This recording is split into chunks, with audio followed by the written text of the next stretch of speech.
아멘. 할렐루야. 네, 또 오늘도 귀한 자리에 오신 여러분 모두에게 주님의 은혜로운 말씀이 함께하기를 간절히 소원합니다. 오늘 말씀에서는 둘째 나팔 그리고 셋째 나팔 재앙에 대한 말씀을 생각해 보려고 합니다. 첫째 나팔과 관계에서는 지난 시간에 말씀을 드린 것처럼 땅에 임하는 그런 재앙이었음을 말씀드렸죠. 근데 이 둘째는 바다에 대한 것이고 셋째는 강과 샘에 대한 것으로 둘째와 셋째는 그런 걸 보면은 물에 관한 심판이다 이렇게 볼 수 있습니다. 말씀해 보면 둘째는 불붙는 큰 산과 같은 것이 바다에 던져짐으로 라고 하는 그런 재앙을 말하고 있고, 셋째는 또 횃불같이 타는 큰 별이 하늘에서 강과 물샘에 떨어져 라고 해서 강과 물샘에 임하는 그런 재앙을 말씀해 주고 있습니다. 자, 이 둘째 나팔 재앙을 먼저 생각해 봅니다. 둘째 나팔을 보니까 불붙는 큰 산과 같은 것이 바다에 던져짐에 바다의 3분의 1이 피가 되고 바다 가운데 생명 가진 피조물의 3분의 1이 죽고 배들의 3분의 1이 깨지더라 라고 말씀해 주고 있죠. 바다의 3분의 1은 피가 되고 그 바다 가운데 거하고 있는 생명 가진 피조물들의 3분의 1이 죽고 그리고 또 그 바다의 배들의 3분의 1이 깨진다라는 말씀입니다. 이 불붙는 산과 같은 큰 산과 같은 것라고 하는 말씀은 그 옛시대에는 그 말씀을 반모섬의 화산 폭발 발생으로 일어나는 피해로 해석하기도 했습니다. 그런가 하면 큰 전쟁으로 인해서 상선이나 군함이 겪는 피해라. 옛시대에는 그런 내용들로 이 말씀을 해석했었는데 현대에는 좀 다르게 이 말씀을 해석합니다. 이것은 천재지변과 전쟁으로 빚어지는 하나님의 심판이라고 옛시대와는 달리 현대에는 이 말씀을 해석을 합니다. 천재지변이라고 한다면은 화산 폭발, 화산은 지진 활동에서 일어나는 것이지요. 그러니까 화산은 지진에 관계된 어떤 특징적인 내용이라고 볼 수가 있는데 그것은 아직도 화산이 그렇게 분출되고 있다고 하는 것은 지진이 그쪽에 살아있다. 그래서 활화산이라고 그렇게 말하지 않습니까? 그러니까 화산은 곧 지진을 이야기한다. 이렇게 생각하면 되겠고요. 이 지진은 육지에서 일어나도 문제지만은 바다에서 일어나는 지진은 더 큰 문제를 가져오죠. 육지에서 일어나면 직접적인 어떤 땅이 갈라지고 흔들리면서 갈라지는 데 대한 피해지만 육지가 있는 그 바다, 즉 육지로부터 멀지 않은 바다 속에서 일어나게 되면은 여기에는 반드시 해일이 동반된다고 하는 사실이죠. 그래서 오히려 바다 속에서 일어나는 지진은 2차 피해를 가져오는 내용으로 더 무섭다고들 이야기하게 됩니다. 이렇게 천재지변은 지진의 문제, 그런가 하면은 이런 그 슈퍼 태풍급들, 요즘에 일어나는 태풍은 예상치 않은 그런 일들이 가끔씩 발생하지 않습니까? 그런가 하면은 이 엘니뇨 혹은 라니냐라고 하는 이런 일들 전부 이것이 환경적 재앙에 속하는 내용들이죠. 그런가 하면은 해성 충돌, 이미 앞에서도 말씀드렸지만 그래서 아마겟돈이라든지 이런 내용들은 그런 것들을 상상하면서 영화로 만든 내용이라고 하는 말씀을 드렸었습니다. 그런가 하면 전쟁이 일어나게 되면 전쟁은 큰 파괴력을 지니고 있는 무기가 사용되어진다고 하는 것이죠. 그래서 세계적으로 전쟁을 이야기할 때 이 핵무기에 대한 자제력에 대한 것들을 서로 그렇게 협약하고 약속하고는 있지만은 그거는 알 수 없는 일이라는 사실이죠. 이렇게 천재지변이든 아니면 환경적인 내용이든 전쟁의 문제든 그 자체적인 피해도 엄청나겠지만 그에 따라오는 연쇄 반응은 더 무섭다고 하는 것을 우리는 기억해야 할 것입니다. 앞에서 말한 그런 내용들, 이런 사건이 발생하게 되면 그 어떤 것이든 문제가 심각하다는 겁니다. 지진의 경우를 이야기해 볼까요? 지진은 해일을 동반하지요.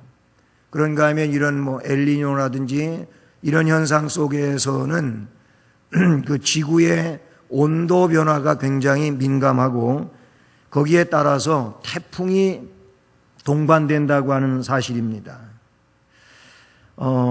이때 보유하고 있었던 이 핵발전소들 혹은 핵무기들이 폭발이 된다는 겁니다. 이게 그냥 전쟁 때문에 일어나는 일도 있을 수 있지만은 예를 들어서 이 후쿠시마에서 그런 지진, 해일, 쓰나미가 있을 때 원전이 이제 파괴됐잖아요. 그걸로 인해서 지금 5년이 넘는 이런 상황 속에서도 심각하다는 얘기는 우리가 잘 알고 있는 그런 내용들이죠. 2011년도 3월 11일 날로 그렇게 그 동일본 대지진, 이 후쿠시마 쓰나미가 있었지 않습니까? 정확한 인명 피해 상황에 대해서는 알 수가 없겠지만은 그냥 공식 집계로는 27,368명이라고 하는 그런 내용이 있더라고요. 그런데 여기에 따르는 경제 손실은 290조라고 그렇게 돼 있어요. 그걸 좀 제가 이렇게 살펴보기 위해서 오늘 그 후쿠시마 원전 주변에 그리고 거기 그 동네들, 바닷가에 있는 동네들, 그 생존자들이 산 위에 올라가서 아니면 높은 붕괴되지 않는 이런 건물 위에서 그거를 동영상을 찍은 내용들이 있더라고요. 여러분도 보시면은 다 보실 수 있고 알 수 있는 내용인데, 근데 제가 그거를 한 40분 이상 되는 거를 다른 데서 이렇게 찍은 거를 제가 오늘 좀 봤어요. 그거를 유심히 보고 했는데 이게 어마어마한 일이고 정말 상상을 초월하는 그런 어떤 영화 같은 일이라고나 생각할 수 있는 그런 일이 현실로 빚어진 일이죠. 그런데 참 무서운 일입니다. 이제 무슨 피하라고 하는 그런 이제 방송을 듣고 사람들이 막 산 위로 올라가고, 근데 이 정도쯤은 아닐 거다 사람들이 아마 생각했던 것 같아요. 그런데 저 멀찌감치서 산 위에서 영상을 찍는 사람은 그게 지금 보이는 건데 마을 한가운데 다니는 사람들은 이게 안 보이잖아요. 이 경고에 대하여 사람들이 안전 불감증이라고 할까요? 그냥 대수롭지 않게 그렇게 여기면서 그냥 그 거리를 왔다 갔다 하고 집 안에서 나오지 않고 이러다가 뒤늦게 거기서 나오는 거예요. 산 위에 있는 사람들이 동네 밑에 거닐고 다니는 사람들 이제 곧 물이 들이닥칠 텐데 모르고 있는 거잖아요. 그래 그게 안타까워갖고 막 소리 치면서 빨리 높은 데로 올라오라고 하는 그런 내용인데 올라오질 않는 거지. 결국 그 사람들은 다 물에 휩쓸려 가고 마는 이런 상황이 발생하는데, 멀쩡하던 동네가 저 밑에만큼은 쓸어갈 것이라고 생각했지만은 거의 산 밑에까지 그냥 온 집을 다 쓸어가고 그러는 일들이 그 상황에서 발생하고 있는 것을 보게 됩니다. 무서운 일이지요. 세계는 지금 환경 오염으로 인한 재앙에 대해서 큰 두려움을 갖고 가끔씩 보도되는 내용들이 있습니다. 오존층 파괴, 온실 효과, 해수면 상승, 해수 온도 상승, 이런 것들 때문에 뭐 생태계 파괴, 별거 아닌 것 같지만 이게 인간이 망하는 전조 상태라는 거지요. 그렇게 해서 뭐 조그마한 섬나라는 큰 위기에 처해 있어요. 1989년도 10월에 제네바에서 열린 국제환경회의에 참석했던 남태평양의 섬나라 비두아투라고 하는 대표가 짤막한 연설을 하는 중에 거기 이런 내용이 기록이 됩니다. 우리나라 국민을 멸절 위기에 몰아넣지 말아주십시오. 섬나라에서는 물론 환경 오염을 시키는 그런 물질을 잘 쓰지를 않지요. 뉴질랜드 같은 경우에도 절대로 그런 거는 들어오지도 못하게 하고 쓰지도 못하게 한다고 하지 않습니까? 이런 산업혁명이 일어나면서 지금 어마어마한 그런 산업 이제 폐기물이라든지 그 산업 활동에서 일어나고 있는 그런 오염 물질들, 이런 배출가스들, 이게 굉장히 심각한 문제를 일으켜가지고 북극이든 남극이든 빙하가 녹아내리고 그래서 바닷물이 상승하고 있는 거예요.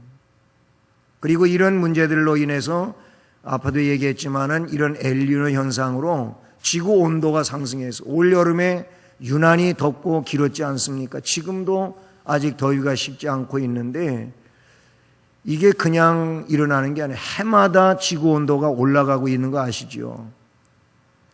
이런 부분들. 그의 호소는 지구의 온실 효과가 어떤 내용을 가져오고 있는지 1989년 그 이후에 해마다 거듭되는 그런 일들이 일어나고 있어요. 이번 브라질 리우에서 올림픽이 열려서 이제 중반을 넘어가고 있지 않습니까? 그런데 여러분도 보셨겠지만은 그 키리바시라고 하는 섬나라, 역시 오스트레일리아 그 부근에 있는 남태평양의 작은 섬이지요. 이 섬은 한반도의 0.004배, 대구보다도 작은 그런 섬이라고 알려지고 있어요. 인구는 약 10만 명이고 그 섬의 지금의 해발 고도는 평균 2m밖에 안 된다 그래요. 그러니까 물 수면 그 높이보다 얼마 높지 않은, 물론 높은 데는 조금 더 있겠지만은 평균으로 볼 때 해발 2m 정도 되는 곳이라고 그럽니다. 이 섬이 2050년이 되면은 물에 잠긴다고 그렇게 보도가 되고 있어요. 이 섬에 살고 있는 사람들은 밤사이에 물이 닥칠지 몰라갖고 염려돼서 머리맡에다가 구명조끼를 항상 놓고 잠을 잔다고 그렇게 이야기하고 있습니다. 왜 올림픽 이야기에서부터 이야기를 시작했느냐 하면은 그 올림픽에 역도 선수 한 사람이 105kg급의 역도 선수가 있는데 조금 전에 얘기했던 이 키리바시 섬에서 온 사람들은 이번 올림픽에 3명이 참여했다 그래요. 역도 선수 1명에 육상 남녀 선수 2명.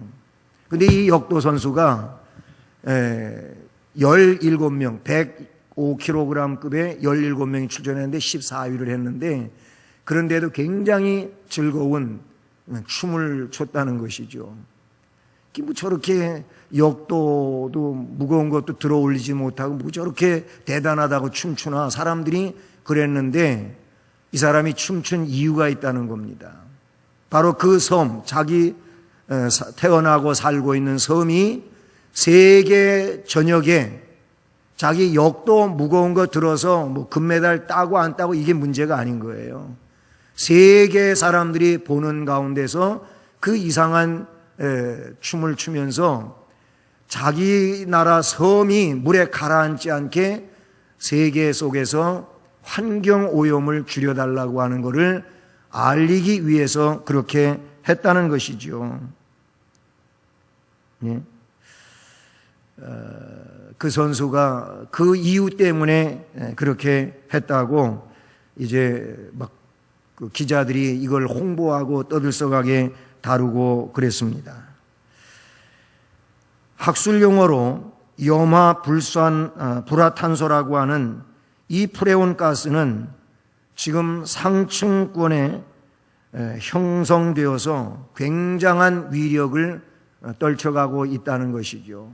고스란히 그걸로 인하여 피해를 입는 것은 우리 사람이라는 겁니다.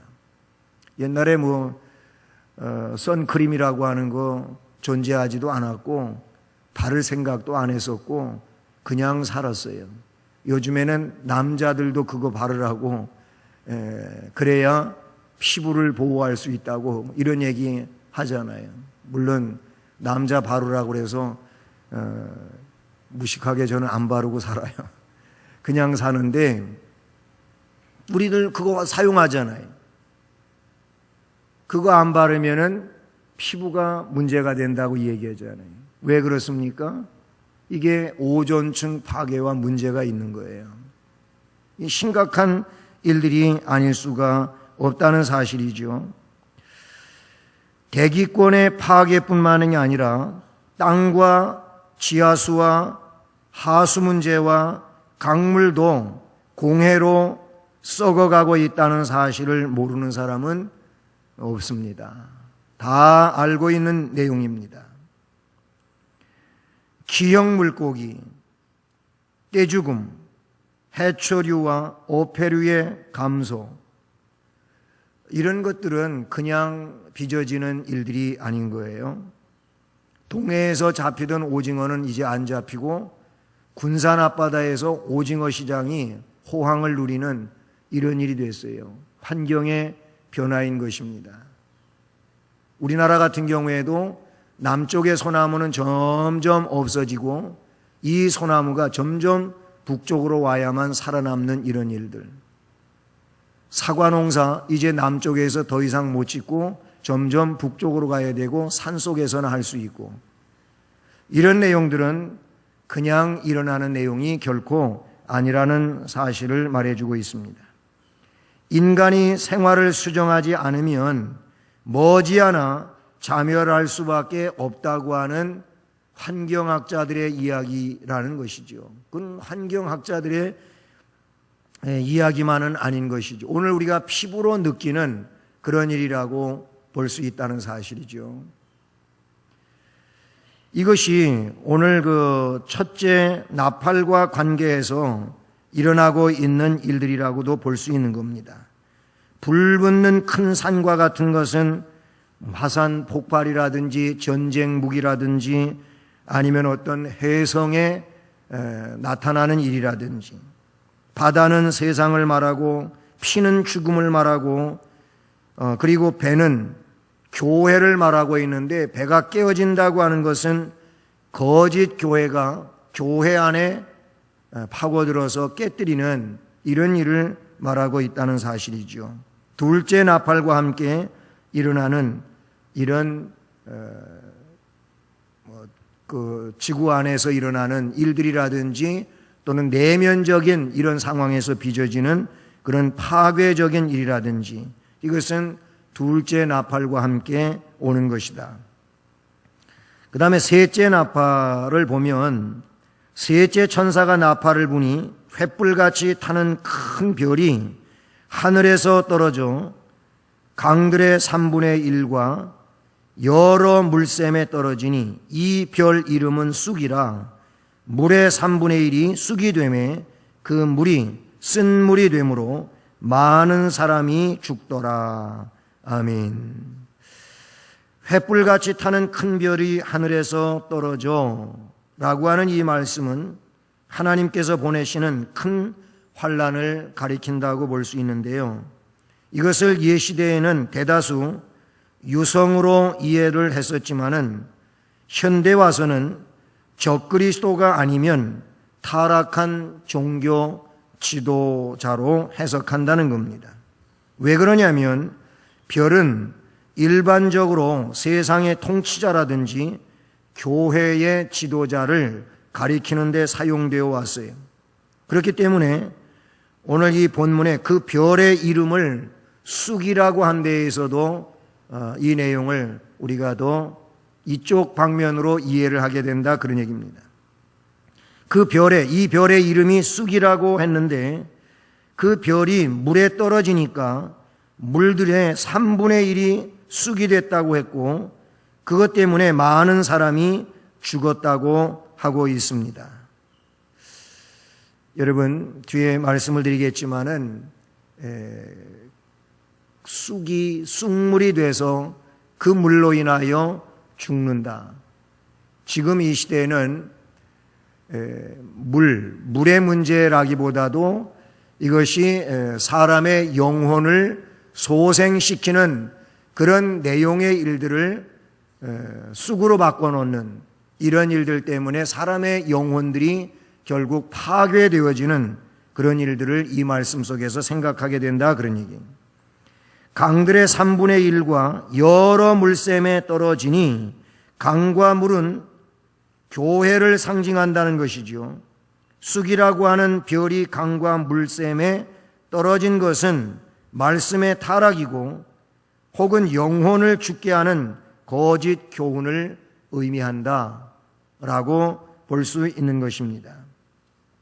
본문에서 쑥을 육적으로 이해를 하면 공회를 의미하겠지만 영적으로 이 말씀을 이해하게 되면 말씀이 죽어가는 상태를 가리킨다는, 말씀의 능력이 없어서가 아니고 사람들 심령 속에 이 말씀을 빼앗고 그리고 말씀 대신에 그들을 죽이는 쑥물을 그들에게 먹이기 때문에 그렇게 된다는 것이죠. 주님은 말씀해 주셨습니다. 영혼을 살리기 위해 생명수를 주신다고 말씀해 주셨어요. 그러나 적그리스도는 영혼을 죽이기 위해 거짓 교훈을 설파하고 쑥물을 먹이는 것이 이 거짓 지도자들이라는 사실이죠. 마지막 때는 적그리스도와 이단자들의 비진리가 진리보다도 더 강해진다고 성경은 말해주고 있어요. 거짓 교훈 때문에 파멸에 이르는 영혼이 많아진다는 것입니다. 오늘 이 시대가 그런 시대가 아닙니까? 거짓 교훈에 미혹이 돼가지고 많은 사람들이 그쪽으로 모여들고 그래서 그것이 진리인 양 목숨을 걸고 싸움까지 싸워가면서 그렇게 난리를 치는 시대가 이 시대다, 그런 얘기예요. 대전에 있는 새로남 교회가 심우하는 목사님이 오정호 목사님입니다. 오정현 목사님 동생이지요. 그런데 그 교회만 그런 게 아니고 한국에 우리 안에 있는 교회들이 이단을 대처하는 집회를 열기만 하면 그 교회가 타켓이 돼가지고 그래서 신천지든 아니면 하나님의 교회든 이런 곳에서 거기 가서 집회를 하는 거예요. 허구한 날 집회를 하는 거예요. 그래서 새로남 교회에서 이 집회에 대한 것을 이제 법적으로 억제시키기 위해서 그들을 몇 미터 이상 접근하지 못하는 그런 집회 가처분 신청을 한 거죠. 그런데 법원에서 최종 결론이 그렇게 하지 못하도록 결정을 내린 거예요. 그 일을 그대로 법원에서 인정해가지고 교회 접근 못하도록 그렇게 했습니다. 그래서 이것이 이제 교회가 보호되어지고 이단에 대해서 이야기해도 그런 내용들의 관계에서 교회를 해치지 못하게 하는 이런 판결이 내려졌다고 볼 수가 있는데요. 그 집회하는 사람들을 보게 되면은 무섭습니다. 이들은 우리 교회 성도들하고는 인격의 문제가 다른 것 같아요. 그래서 파괴를 일삼게 되고 사람의 생명도 때로는 노리게도 되고 이런 일을 무작정 감행한다는 사실이죠. 주님의 말씀은 영혼을 살리기 위하여 생명수에 대한 말씀들을 이야기하지만 적그리스도는 이단은 거짓 교훈은 영혼을 죽이고 또는 쑥물을 먹여서 파괴시키는 이런 일을 감행하고 있다는 사실이죠. 본문의 말씀을 보면 물들의 3분의 1이 쑥이 되고 그 쑥물 때문에 많은 사람이 죽는다고 했는데 이것은 그냥 우리가 먹고 마시는 물의 문제보다는 영혼을 살리기도 하고 죽이는 생명수와 아니면 쑥물의 문제가 되기도 한다는 사실이죠. 하나님은 아모스 선지자를 통하여 이제 날이 이를지라 내가 기근을 땅에 보내는데 양식이 없어 주림이 아니고 물이 없어 가람이 아니라 여호와의 말씀을 듣지 못한 기갈이라 그랬어요. 여호와의 말씀을 구하려고 돌아다녀도 얻지 못한다 그랬어요. 그래서 그날의 아름다운 처녀와 젊은 남자가 다 갈하여 쓰러지리라 라고 말씀해 주고 있습니다. 아모스 8장 11절부터 13절에 기록되어진 말씀인데 여호와의 말씀은 생명을 살리는 영혼을 살리는 이런 생명수가 되지만 생명의 양식이 되지만 말세에는 이 생명수를 생명의 말씀을 들을 수 없는 그런 시대가 되어서 다 쓰러져 넘어진다고 하는 것을 말씀해 주고 있어요. 예수님은 요한복음 4장 14절에서 내가 주는 물을 먹는 자는 영원히 목마르지 아니하리니 나의 주는 물은 그 속에서 영생하도록 솟아나는 샘물이 되리라. 아멘. 그렇게 말씀하셨어요. 계시록 22장 17절에도 내려가 보면 성령과 신부가 말씀하시기를 오라 하시는도다. 듣는 자도 오라 할 것이요 목마른 자도 올 것이요 또 원하는 자도 와서 값없이 생명수를 받으라 하시더라. 아멘. 생명수에 대한 말씀을 말씀해 주고 있는 것을 볼 수 있다는 사실이죠. 오늘 우리는 이 둘째와 셋째 나팔과 관계에서 하늘로부터 오는 또 하나님의 역사에 의해서 일어나고 있는 바로 세상에 임하는 재앙의 문제들에 대하여 나타내주고 계신다는 사실이죠. 그래서 결국 여러 가지 내용들로 사람들을 고통스럽게 만들고 죽게 만들고 힘들게 만드는 이런 일이 벌어진다고 하는 것을 말씀해 주고 있다는 사실이죠. 사랑하는 여러분, 앞에 제가 예배의 서원으로 베드로후서 3장의 말씀을 읽어드렸습니다. 여러분, 이제 주님의 날이 우리 앞에 다가온다는 사실이죠. 우리가 개인적으로 종말을 맞이할 날도 우리가 알 수 없을 뿐만 아니라 역사적인 종말도 우리는 알 수가 없는 거예요. 베드로 사도 시대에도 이제 수십 년이 지나갔지만 그 재림이라고 하는 것이 그때나 지금이나 징조라고 하는 것이 아무것도 없고 똑같은데 이건 다 허황된 이야기다. 사람들이 그랬다는 얘기예요. 그런데 우리 주님은 베드로를 통하여 감동된 말씀으로 주어진 내용이 뭐냐면 그 말씀에서 도적같이 오신다고 말씀을 해주고 있습니다. 우리 베드로후서 3장 말씀을 찾아보십시오. 베드로후서 3장입니다. 베드로후서 3장 8절 이하의 말씀입니다. 3장 8절부터 13절까지 쭉 읽어봅니다. 시작. 사랑하는 자들아, 주께는 하루가 1000년 같고 1000년이 하루 같다는 이 한 가지를 잊지 말라.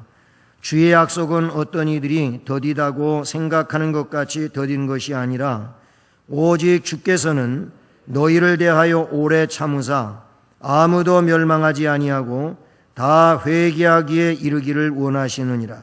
그러나 주의 날이 도둑같이 오리니 그날에는 하늘이 큰 소리로 떠나가고 물질이 뜨거운 불에 풀어지고 땅과 그 중에 있는 모든 일이 드러나리로다. 이 모든 것이 이렇게 풀어지리니 너희가 어떠한 사람이 되어야 마땅하냐. 거룩한 행실과 경건함으로 하나님의 날이 임하기를 바라보고 간절히 사모하라. 그날에 하늘이 불에 타서 풀어지고 물질이 뜨거운 불에 녹아지려니와 우리는 그의 약속대로 의가 있는 곳인 새하늘과 새 땅을 바라보도다. 아멘. 그렇습니다.